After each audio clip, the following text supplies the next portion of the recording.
I want to talk about a really fun sing-along song, part of the campfire versions that we have here. Not going to talk too much about that little riff because we're talking campfire versions, but John Fogerty has some great sing-along tunes. Today I want to take a really short look at Lodi because it's just a very simple strumming song in the key of G, and it has one or two nice little things they can dress it up with a little bit. And at the end, if I have time, I might talk a little bit about that intro because it's really a second guitar part. So we got to have two guitar players to do that. Notice the part I was playing there, I didn't always have enough rhythm going on while I was playing the lead. But so for Lodi, all you got to do, it's in the key of G. Now, he actually does it higher than this. This is kind of cool because his is, I believe, in B flat, which would be the equivalent of having this capo to the 3rd fret. But by bringing it down to open, it might put it in a reasonable key for mere mortals to sing it. Huh. Just about a year ago, I set out on the road. So, real simple strumming pattern. Hit a bass note on the first beat, down, up on the second beat, very soft bass note on the 3rd beat, and then up, down, up. Bass, down, up, softer bass, up, down, up.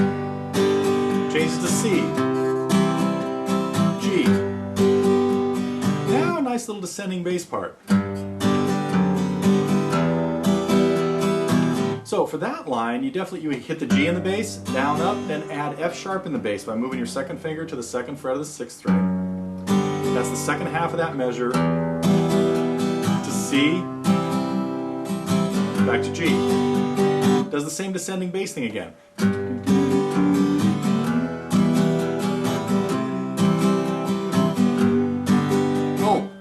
By the way, there was a D in there that I just missed, but that's okay. I just want to talk about that little section anyhow. So, then we have the last line. Oh Lodi, stuck in Lodi again. Now this is a 1-section song. There's really only this 1/16 measure section. You can see right there on the page. Hopefully you have it there in front of you. So we've got G for 2 measures to C, our descending bass part.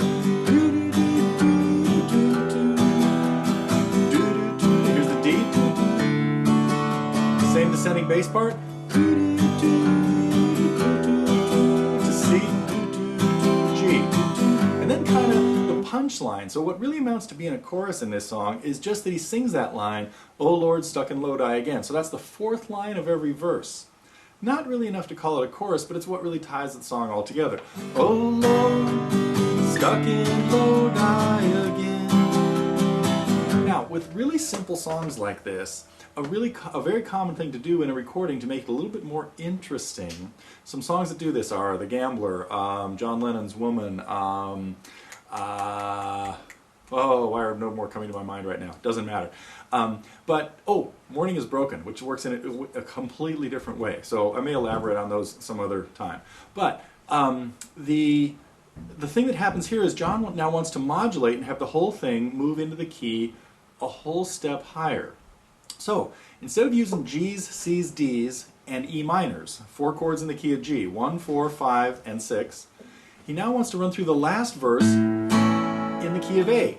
It kind of beefs the whole thing up, adds a lot more intensity to it. If I only had $1. So now it's going to be A's, D's, E's, and, you got it? F sharp minor, right. But totally unnecessary for the campfire version. But the cool thing that happens in here is there's a quick little modulation. He just runs through a couple of chords. He finishes the last verse on G. Oh Lord, stuck in Lodi again. And he goes to a D chord. Now we're trying to get to the key of A, but the D chord here ends up being what we call a pivot chord. So he hits D to A, and that A sounds a little weird now because it's not in the key, but then he hits another chord in the key of A, E, and then A. So that modulation, the way it changes keys from the key of G to the key of A, is it hits a D chord, which is common to both keys, comes to the A chord, our new tonic chord, hits an E chord, and then the A again.